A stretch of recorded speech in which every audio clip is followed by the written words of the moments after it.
സഭാപ്രസംഗകൻ അധ്യായം 2 ചോദ്യങ്ങളാണ് ഈ വീഡിയോയിലൂടെ പങ്കുവയ്ക്കപ്പെടുക. ചോദ്യം 1. സഭാപ്രസംഗകൻ അധ്യായം 2 ആകെ എത്ര വാക്യങ്ങളുണ്ട്? ഉത്തരം 26. ചോദ്യം 2. സഭാപ്രസംഗകൻ അധ്യായം 2 ആദ്യത്തെ തലക്കെട്ട്. ഉത്തരം സുഖഭോഗങ്ങളിൽ മിഥ്യ. ചോദ്യം 3. സഭാപ്രസംഗകൻ 2-ാം അധ്യായം ആരംഭിക്കുന്നത് എങ്ങനെ? ഉത്തരം ഞാൻ എന്നോട് തന്നെ പറഞ്ഞു, സുഖഭോഗങ്ങളിൽ ഞാൻ മുഴുകും. ചോദ്യം 4. താൻ എന്തിൽ മുഴുകും എന്നാണ് സഭാപ്രസംഗകൻ 2:1 പറയുന്നത്? ഉത്തരം സുഖഭോഗങ്ങളിൽ. ചോദ്യം 5.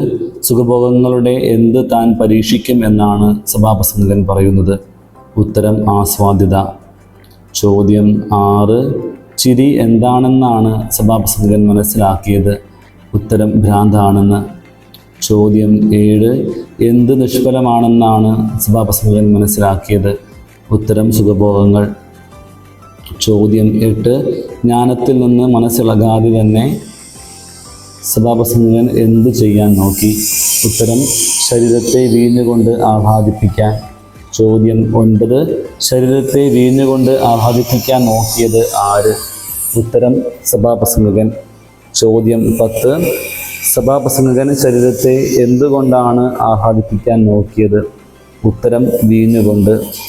ചോദ്യം 11. മനുഷ്യനെ സന്തുഷ്ടനാക്കുന്നതെന്തെന്നും ചുരുങ്ങിയ ആയുസ്സിനുള്ളിൽ അവൻ ചെയ്യേണ്ടതെന്തെന്നും അറിയാൻ സഭാപ്രസംഗകൻ ചെയ്തത് എന്ത്? ഉത്തരം ഭോഷത്വത്തെ ആശ്ലേഷിച്ചു. ചോദ്യം 12. ആരാണ് വലിയ കാര്യങ്ങൾ ചെയ്തത്? ഉത്തരം സഭാപ്രസംഗകൻ. ചോദ്യം 13. സഭാപ്രസംഗകൻ തനിക്ക് വേണ്ടി പണിതത് എന്ത്? ഉത്തരം മാളികകൾ. ചോദ്യം 14. ആരാണ് തനിക്ക് വേണ്ടി മാളികകൾ പണിതത്? ഉത്തരം സഭാപ്രസംഗകൻ. ചോദ്യം 15. സഭാപ്രസംഗകൻ എന്ത് നട്ടുപിടിപ്പിച്ചു? ഉത്തരം മുന്തിരിത്തോട്ടങ്ങൾ. ചോദ്യം 16. സഭാപ്രസംഗകൻ എന്തെല്ലാം ഉണ്ടാക്കി? ഉത്തരം ഉദ്യാനങ്ങളും ഉപവനങ്ങളും. ചോദ്യം 17. സഭാപ്രസംഗകൻ എല്ലാത്തരം ഫലവൃക്ഷങ്ങളും നട്ടത് എവിടെ? ഉത്തരം ഉദ്യാനങ്ങളിലും ഉപവനങ്ങളിലും. ചോദ്യം 18. തോട്ടം നനയ്ക്കാൻ എന്തു ചെയ്തു? ഉത്തരം കുളങ്ങൾ കുഴിച്ചു. ചോദ്യം 19. കുളങ്ങൾ കുഴിച്ചത് എന്തിന്? ഉത്തരം തോട്ടം നനയ്ക്കാൻ. ചോദ്യം 20. ആർക്ക് പുറമെ ദാസന്മാരെയും ദാസിമാരെയും ഞാൻ വിലയ്ക്ക് വാങ്ങി എന്നാണ് സഭാപ്രസംഗകൻ പറയുന്നത്? ഉത്തരം എൻ്റെ വീട്ടിൽ പിറന്ന അടിമകൾക്ക് പുറമെ. ചോദ്യം 21. എന്തെല്ലാം താൻ സ്വന്തമാക്കി എന്നാണ് സഭാപ്രസംഗകൻ പറയുന്നത്? ഉത്തരം സ്വർണവും വെള്ളിയും രാജാക്കന്മാരുടെയും പ്രവിശ്യകളുടെയും ഭണ്ഡാരങ്ങളിലെ ധനവും. ചോദ്യം 22. രാജാക്കന്മാരുടെയും പ്രവിശ്യകളുടെയും ഭണ്ഡാരങ്ങളിൽ ധനം സ്വന്തമാക്കിയത് ആര്? ഉത്തരം സഭാപ്രസംഗകൻ. ചോദ്യം 23. ഡാഷ് എനിക്കുണ്ടായിരുന്നു. സഭാപ്രസംഗകൻ 2:8 പ്രകാരം പൂരിപ്പിക്കുക. ഉത്തരം അനേകം ഗായകന്മാരും ഗായികമാരും. ചോദ്യം 24. ഞാൻ സമ്പാദിച്ചു എന്ന് സഭാപ്രസംഗകൻ പറയുന്നത് എന്തിനെക്കുറിച്ചാണ്? ഉത്തരം മനുഷ്യൻ ആഗ്രഹിക്കുന്ന എല്ലാ സുഖഭോഗങ്ങളും. ചോദ്യം 25.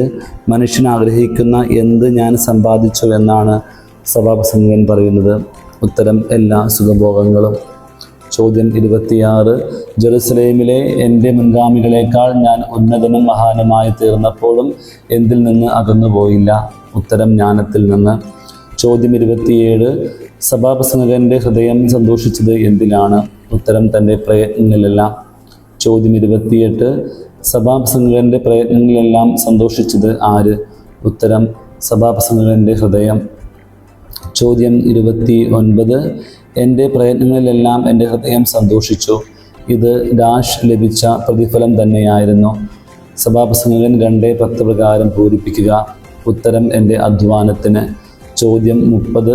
സഭാപ്രസംഗകൻ ഉണ്ടാക്കിയവയെയും അതിനുവേണ്ടി ചെയ്ത അധ്വാനത്തെയും നിരൂപണം ചെയ്തു. എന്നാൽ അവയെല്ലാം എന്താണ് എന്നാണ് സഭാപ്രസംഗകൻ പറയുന്നത്?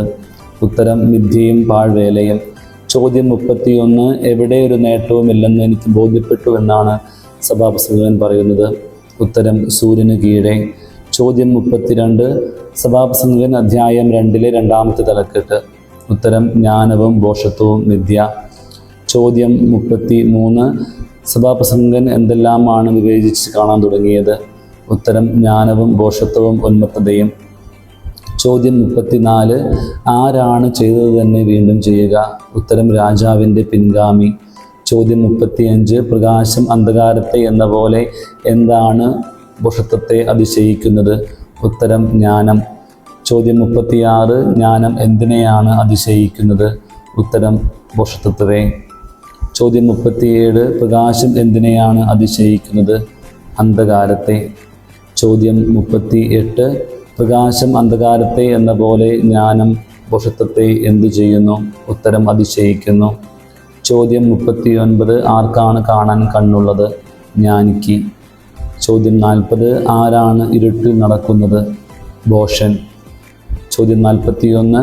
ഇരുവർക്കും ഗതി ഒന്നു തന്നെ എന്ന് സഭാപ്രസംഗകൻ പറയുന്നത് ആരെയെല്ലാം കുറിച്ചാണ്?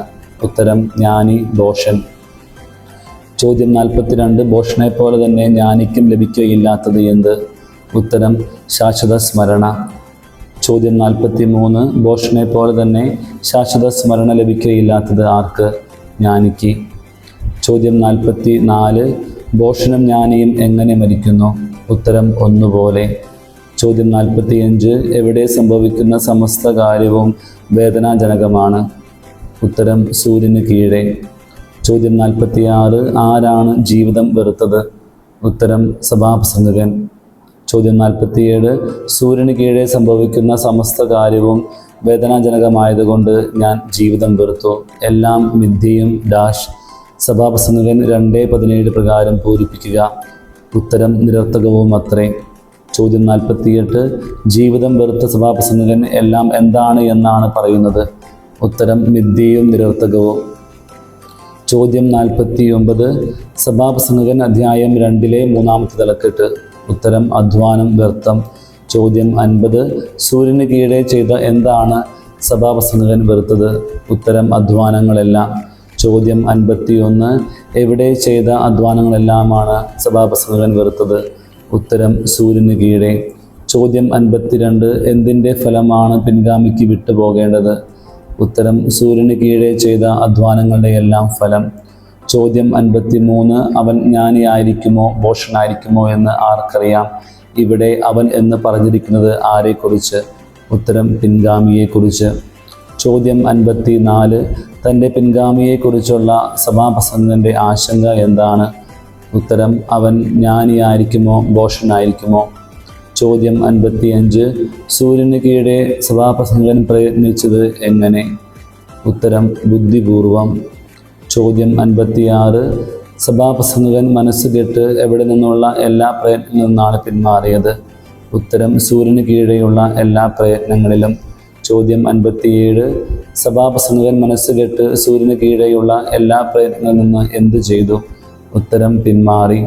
ചോദ്യം 58. ഒരുവൻ എന്തെല്ലാം ഉപയോഗിച്ച് അധ്വാനിച്ചുണ്ടാക്കിയവയാണ് അവയ്ക്ക് വേണ്ടി അശേഷം അധ്വാനിക്കാത്തവന് ആസ്വദിക്കാൻ വിട്ടുകൊടുക്കേണ്ടി വരുന്നത്? ഉത്തരം ജ്ഞാനവും അറിവും സാമർഥ്യവും ഉപയോഗിച്ച്. ചോദ്യം 59. ഒരുവൻ ജ്ഞാനവും അറിവും സാമർഥ്യവും ഉപയോഗിച്ച് അധ്വാനിച്ചുണ്ടാക്കിയവ അവയ്ക്ക് വേണ്ടി അശേഷം അധ്വാനിക്കാത്തവന് ആസ്വദിക്കാൻ വിട്ടുകൊടുക്കേണ്ടി വരുന്നത് എന്താണെന്നാണ് സഭാപ്രസംഗകൻ പറയുന്നത്? ഉത്തരം മിഥ്യയും വലിയ നിർഭാഗ്യവും. ചോദ്യം 60. സൂര്യന് കീഴിലുള്ള എന്തെല്ലാം കൊണ്ട് മനുഷ്യന് എന്ത് നേട്ടമെന്നാണ് സഭാപ്രസംഗകൻ ചോദിക്കുന്നത്? ഉത്തരം കഠിനാധ്വാനവും മനക്ലേശവും കൊണ്ട്. ചോദ്യം 61. സൂര്യന് കീഴിലുള്ള കഠിനാധ്വാനവും മനക്ലേശവും കൊണ്ട് ആർക്ക് എന്ത് നേട്ടമെന്നാണ് സഭാപ്രസംഗകൻ ചോദിക്കുന്നത്? ഉത്തരം മനുഷ്യന്. ചോദ്യം 62. ആരുടെ ദിനങ്ങളെല്ലാമാണ് വേദന നിറഞ്ഞത്? ഉത്തരം മനുഷ്യൻ്റെ. ചോദ്യം 63. മനുഷ്യൻ്റെ അധ്വാനം എപ്രകാരമാണ്? ദുഃഖസങ്കുലം. ചോദ്യം 64. രാത്രിയിൽ പോലും ആരുടെ മനസ്സിന് സ്വസ്ഥതയില്ല? ഉത്തരം മനുഷ്യൻ്റെ. ചോദ്യം 65.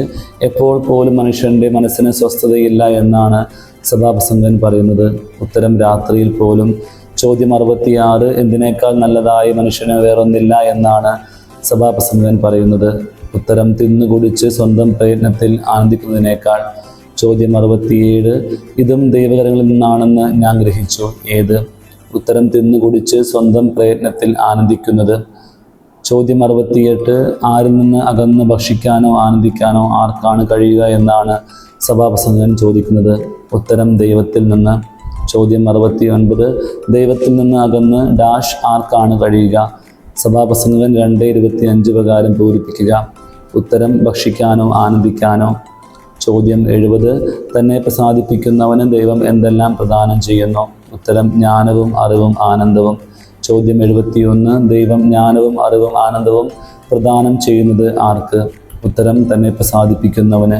ചോദ്യം 12. പാപി ധനം ശേഖരിച്ചു കൂട്ടുന്നത് എന്തിനു വേണ്ടി? ഉത്തരം അവിടുത്തെ പ്രസാദിപ്പിക്കുന്നതിന് വേണ്ടി. ചോദ്യം 73.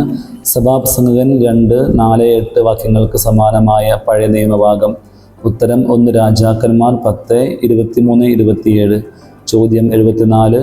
സഭാപ്രസംഗകൻ 2:24 സമാനമായ പുതിയ നിയമഭാഗങ്ങൾ. ഉത്തരം ലൂക്ക 12:19, 1 കൊരിന്തോസ് 15:32.